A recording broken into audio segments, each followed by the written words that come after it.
What's going on, guys? Just figured I'd get on here, see what everyone was up to today.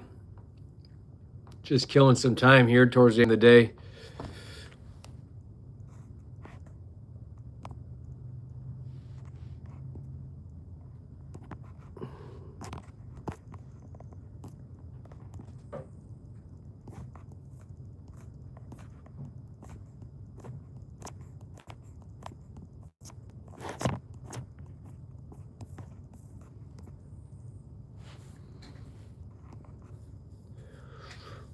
What is going on, guys?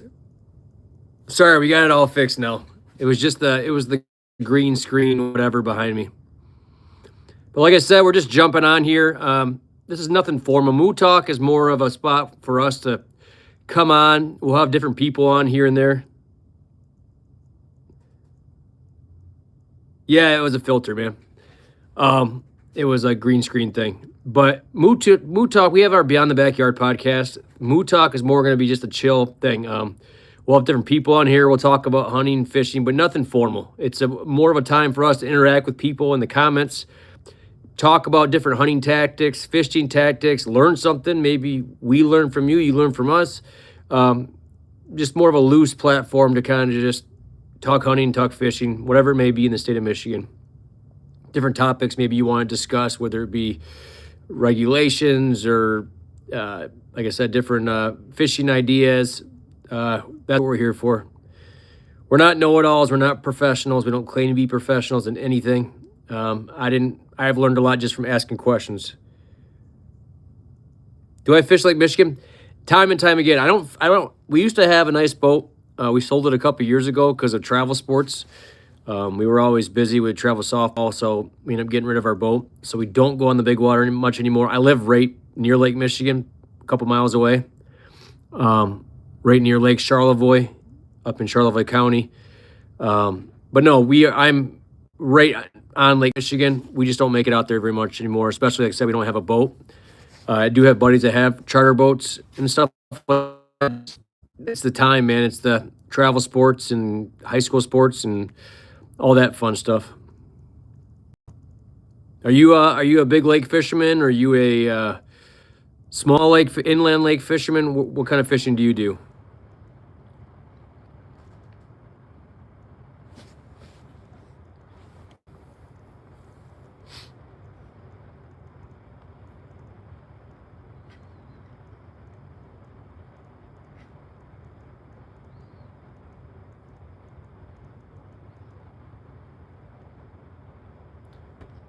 I mean, most of the fishing I do now is if we do go fishing, like I said, I kind of have to pick. I don't have a ton of free time in the summer.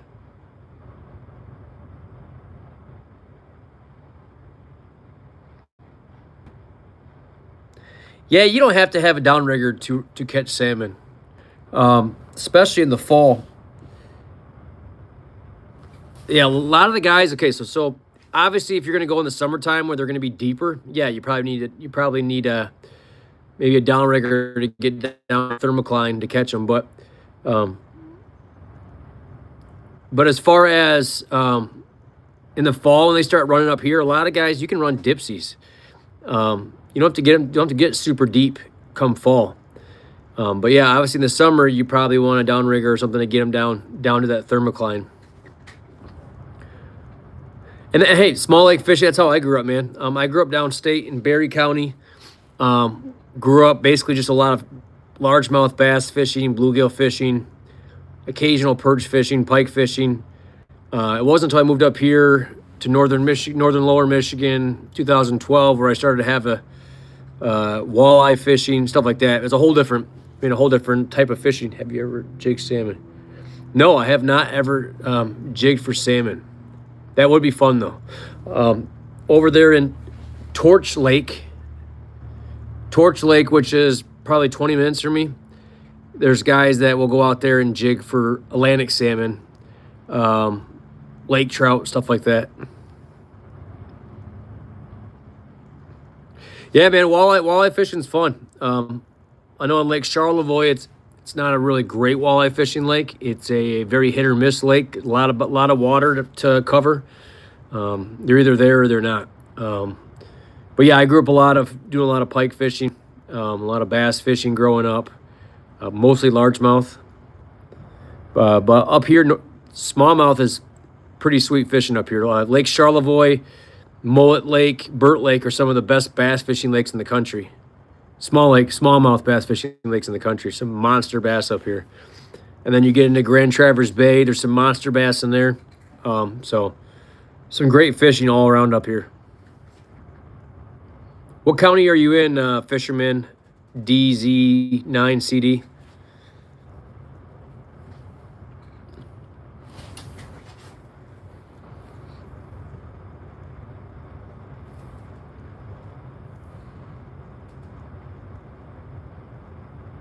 Do I know Arnold Schwarzenegger? No, I do not. What's the next? Smallmouth bass. Actually,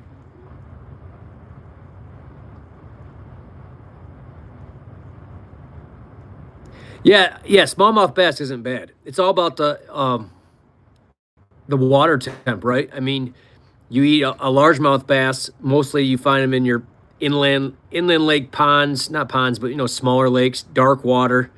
And they tend to be more on the muddy side as far as the taste. Obviously, you take the mud vein out, it helps, but they're still kind of a muddy fish. Where a smallmouth, I feel like they're a little cleaner eating fish, and I don't think they're that bad, really. And you catch them in a lot of cold.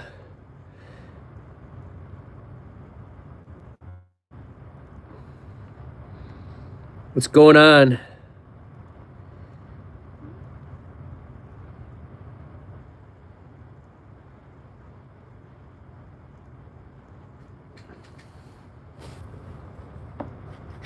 I know a ton of people probably don't eat them because they're a small. Talking about fishing there, old ball cancer.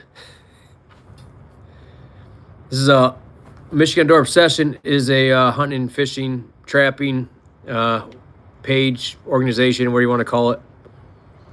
We are on Facebook, Instagram, TikTok, and YouTube with almost 300,000 followers between the four of them. We are the largest hunting and fishing page as far as followers in the state of Michigan. And we're basically here to not only talk hunting and fishing, but our own hunting and fishing success. Never been to jail. Jolie, how many times have you been to jail? I've been to jail 0 times. Never been in trouble with the law. Spent 8 years in the Army. But yeah, I've never been in trouble with the law. How about you? How many times have you been in jail?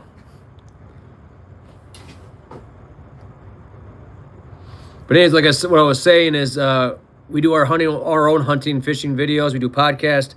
And then on top of that, we create some funny shorts and stuff. And then we also share people's pictures, hunting and fishing pictures on our page.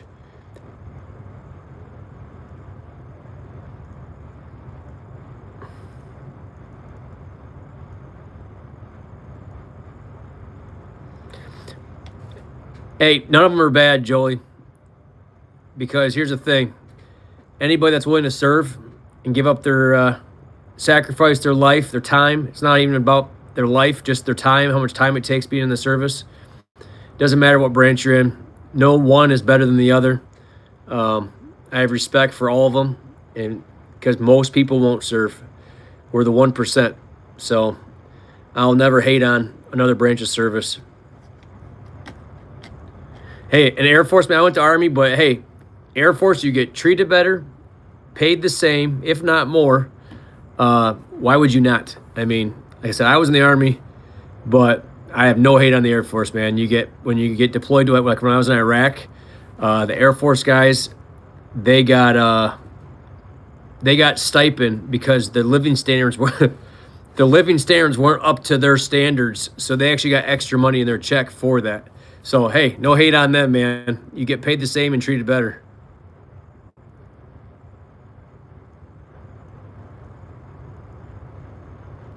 I went to Iraq, and I was on the Mexican border in Yuma in 2008, helping with the wall, all that kind of good stuff, for 6 months. But then I spent a year in Tallil, Iraq, which was an old Iraqi air base.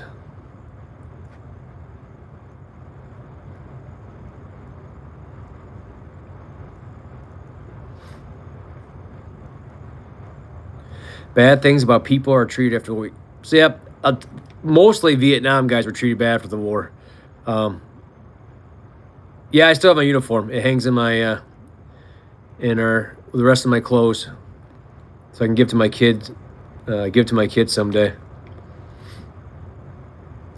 Hey, I'll say this. You say F that Muslim country. And someone that's been over there, do I think there are bad apples? Yes. Every culture, every religion has a bad apple. I've been around the Muslims over there, and they're not all bad, man. Some of them are actually the most giving people I've ever seen. I gave them all of my personal clothing. I had like all my like Red Wings shirts and Michigan T-shirts. I gave them to all the locals, and they are beyond thankful. Actually, this gym I worked out at in Iraq, this gym I worked out in Iraq, there was a guy that would come there and they clean and stuff, and he looked like he was straight out of the Bible. I mean, he was legitimately a shepherd. He had the gown, he had the sandals on, worn skin from being out in the sun, and he actually lived in a tent outside the base with two of his kids and his wife. One of his sons was blind, and they had all their sheep and stuff. And I gave him, because I would always try to take care of people when I was in Iraq. So we have little stores where you can go buy stuff on base, and I'd always buy those people like energy drinks or whatever, just whatever I had, right? And so I gave him 2 Monsters to give to his kids, which they were probably jacked up, not having that much caffeine. Then you throw some Monster in your system.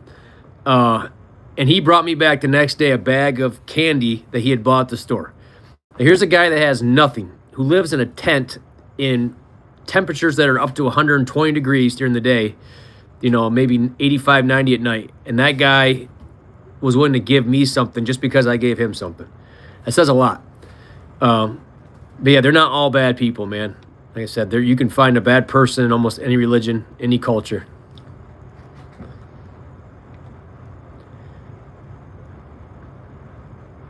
Yeah, but here's the thing about it, man. Like I said, I'm a Christian, but there's always people that twist the religion, right? I mean, you think about it. Look at David Koresh. Twisted religion, right? Christianity took it and twisted it to fill his needs. Jonestown Massacre, a guy that took Christianity again, moved 900 people to a different country, and end up having them all drink cyanide and killing themselves in the name of Christianity.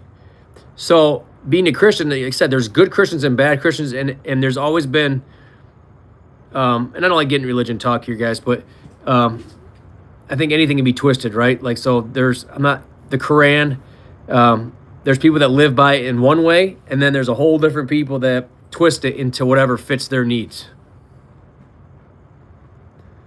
Hey, appreciate that, man.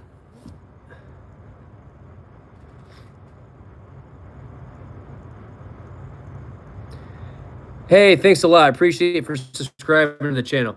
I'm just a down-home guy. I have 4 kids. We got goats, we got dogs, we got cats, we've had chickens. And I'm a big deer hunter, big outdoorsman. And also Michigan Outdoor Obsession, what we're about. I haven't talked about this yet. So we have our page. We post people's pictures that hunt and fish and all that stuff. And on top of that, we raise money once a year. We have a big giveaway raffle that we do. And we raise money to send kids with physical challenges and terminal illnesses on dream hunts in Michigan. Kids that are sick, maybe terminally ill with cancer, born with a disability where they're not able to barely move. They go to a camp in Grayling, Michigan, and they're taken out and they shoot these monster bucks, sometimes 150, 160-inch bucks, huge bucks. They spend 3 days there, and they don't have to pay a dime. And I work with a thing called Foundation for Hope. They put all this on, and every year we raise money. And Michigan Outdoor Obsession has raised over $35,000 since we started doing it in 2019. So that's what we're about. We're just good old down-earth people that like helping people and trying to bring a little bit of positivity, not just to Michigan, but maybe to the world at the same time.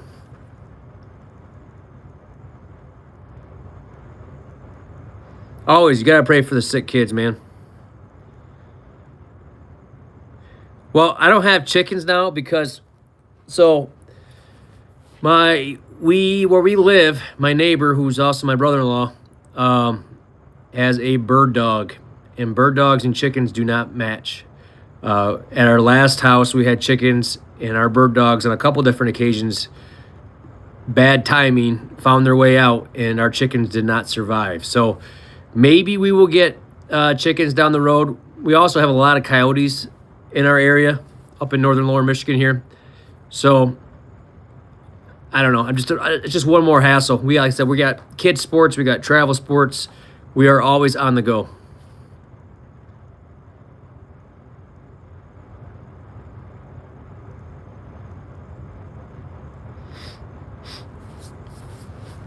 Where's everyone from? Where you guys at? I know you got someone that maybe said they were Vermont.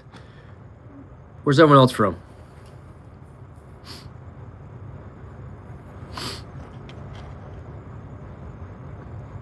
And like I said, this is Moo Talk. So we do hunting and fishing videos, and we do a podcast.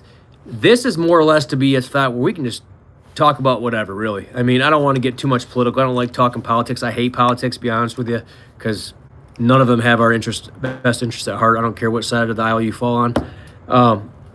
But we're here just to talk about life and hunting and fishing and different tactics we use. And from time to time, we'll have different people, different buddies of mine, just sit on here and just talk and answer questions and whatever you guys want to talk about. So this is more of a loose, like I said, laid back environment compared to some other stuff we have going on. No, they do not hunt moose in Michigan. As far as I know, there are moose in Michigan. I'm 99% sure there's no tag in Michigan to shoot a moose.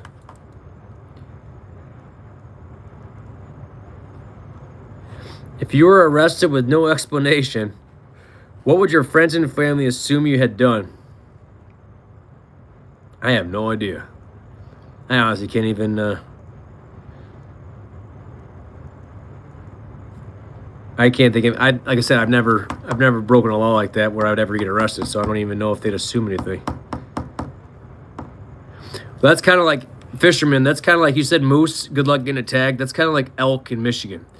So in elk season in Michigan, you can put in every year for a cow or a bull. And I've heard a lot of times you can go 15, 20 plus years without ever getting drawn. I mean, they don't shoot that many. The population isn't huge up here. It's mostly in northern lower Michigan. They keep it pretty isolated. They keep the population pretty consistent and managed. So it's not just a free-for-all. Kind of like sturgeon season up here with fishing. I forgot what it is, but it's they only let you catch so many fish and it closes within like an hour or half hour. The season's over. What part of Ontario?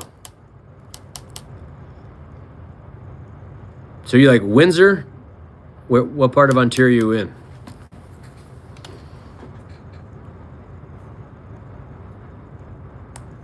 Okay, might as well try to win the lottery. Speaking of the lottery, I put in for that. I was hoping to win that 1 point whatever billion dollars that they just had. I could have bought a lot of hunting property with that. Northern Ontario. Okay. Yeah, you're good, man. You don't have to tell me much.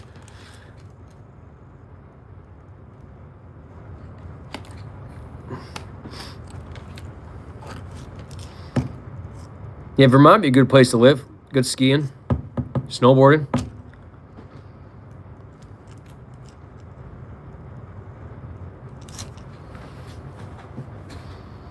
We are currently just got done the blizzard here in Michigan. I know my brother who lives in the Upper Peninsula, they had over probably 2 feet of snow yesterday. We got pretty, it's hard to tell how much we actually got because it blew. It was like 50, 60 mile per hour winds.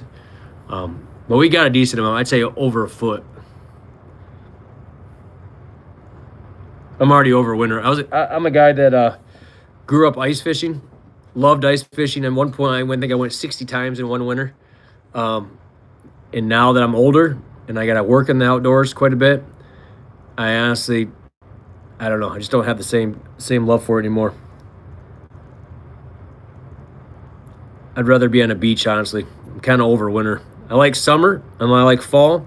If we could get somewhere where I could just get those temps, I'd be good. Spring is a waste. It's always mucky, wet, muddy, cool. So give me a summer and a fall year round and I'll be good.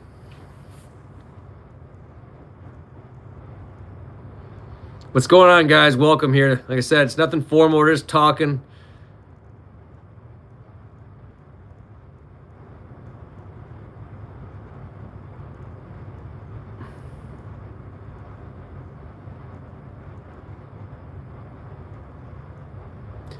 What's up? How you doing?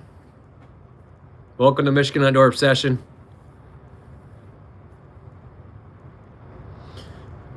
But yeah, like I said, so we do a lot of stuff. We make, on the YouTube mostly, you'll see that we do, like I said, we have hunting and fishing videos. Actually, at 7 o'clock tonight, I have a video that I filmed when I was in Iraq. I went fishing in Iraq. We had a pond or a lake that they built on the base in Iraq. Then a couple of my days off, I took a bus across the base with my fishing pole and went fishing in Iraq. I had shared it somewhere else a long time ago, but I just re-edited it, and it will be up on the Michigan Outdoor Obsession YouTube page tonight at 7 p.m. Eastern Time. But all right, guys, I got to get going. Hope you guys have a great rest of your night. I might go live later on tonight, but hit that sub button, hit that notification bell, and thanks for joining the Moo Crew. Have a good night.